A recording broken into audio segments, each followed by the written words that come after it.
Yop tout le monde, c'est Ether, donc je fais cette petite aparté disant que la vidéo aura un style différent, elle sera plus auditive que visuelle, j'en suis désolé, mais c'est juste que la recherche d'images et la manière dont c'est posé, ça prendrait beaucoup plus de temps, et déjà que je mets longtemps pour faire une vidéo, ça serait un peu dur.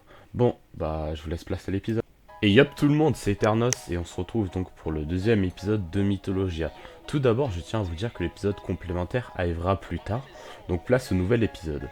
Aujourd'hui, je vais traiter de Campion. Le Campion, ou Godslayer, possède des pouvoirs lui permettant de tuer un être céleste ou même un dieu. Il est en mesure de s'imposer parmi les mortels, de les dominer. En cela, il peut représenter le chef suprême, tout comme il peut constituer une menace. Gudo Kusanagi, 16 ans, est un lycéen qui s'est vu contraint d'abandonner le baseball suite à une blessure. Lors des vacances de printemps, sa vie sera bouleversée. En effet, certaines circonstances l'ont amené à tuer une divinité, Vers Ragnar. C'est de cette manière que le jeune homme va malgré lui devenir le 7ème Campion, le plus jeune à ce jour. Il doit alors prendre ses responsabilités et lutter contre les différents problèmes causés par les dieux. Nous avons donc dans cet animé 6 dieux représentés par une forme physique ainsi que 5 faisant leur apparition dedans sous forme de pouvoir. Il s'agit, pour les dieux ayant une forme physique, Athéna, Versagna, Perséus, Pandora, Melkart et Métis. Ils sont nommés dans l'anime comme dieux hérétiques parce qu'ils ont une forme réelle sur Terre. Ensuite, les 5 ayant une forme non physique ou forme de pouvoir est Apollon, Osiris, le marquis du vent, le marquis de la pluie et le duc du tonnerre. Je vais d'abord traiter des dieux ayant une forme physique.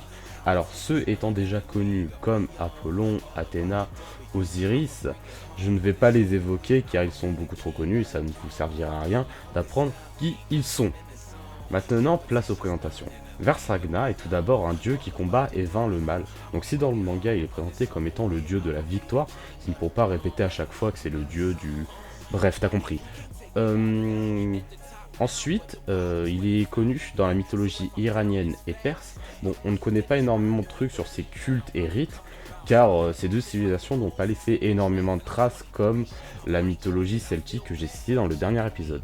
Alors Perséus est Persée donc dans la langue française, est un héros grec. Honnêtement, tout le monde connaît ses exploits, ça ne vous sert à rien d'apprendre qui il est. Ensuite, Pandora, qui est une jeune fille qui apparaît dans l'anime et qui explique à Godot qui il est et qui il est devenu. Alors, il faut savoir que Pandora est une femme créée sous les ordres de Zeus pour épouser Épiméthée, le frère de Prométhée. Alors, dans ses bagages, une boîte que Zeus lui interdit d'ouvrir sous peine de répandre les maux de l'humanité, notamment la vieillesse, la maladie, la guerre, la famine, la misère, la folie, la mort, le vice, la tromperie, la passion, l'orgueil, ainsi que l'espérance. Donc tout le monde connaît le nom de cette boîte, il s'agit de la boîte de Pandore. Melkart, deux fois, il est le dieu de la fertilité qui meurt et renaît chaque année. Il est le dieu de la mer, réputé pour ses conquêtes et ses exploits maritimes. Pour finir, Métis, qui apparaît au tout dernier épisode, est une océanide, fille de Océan et de Thétis. Elle est aussi la mère de Zeus, et vécu pour l'éternité dans le ventre de Zeus parce qu'il l'a mangé, il me semble. Donc je tiens à dire que les 3 derniers dieux ou êtres célestes que j'ai cités, donc le duc, le marquis et le maître, je ne connais pas assez les mythologies en question pour pouvoir vous en parler. Donc merci de m'avoir écouté, n'hésite pas à t'abonner, à laisser un petit commentaire constructif qui peut m'aider à évoluer. Donc je tiens à vous dire que le rythme de vidéo est inconnu parce que honnêtement ça doit faire un mois que j'ai pas sorti de vidéo et il faut vraiment que je trouve le temps, la passion, vraiment l'envie de faire une vidéo parce que si je me force, tout le monde vous le dit, ça sera de mauvaise qualité. Donc sur ce, à plus et je retourne voir mes mots.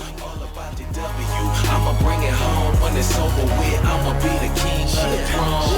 I'm in this zone. Look, I'm in this zone. The competition whack. Tell them let's get it on. My hustle game crazy and I'ma finish strong. You threw up so many bricks, you probably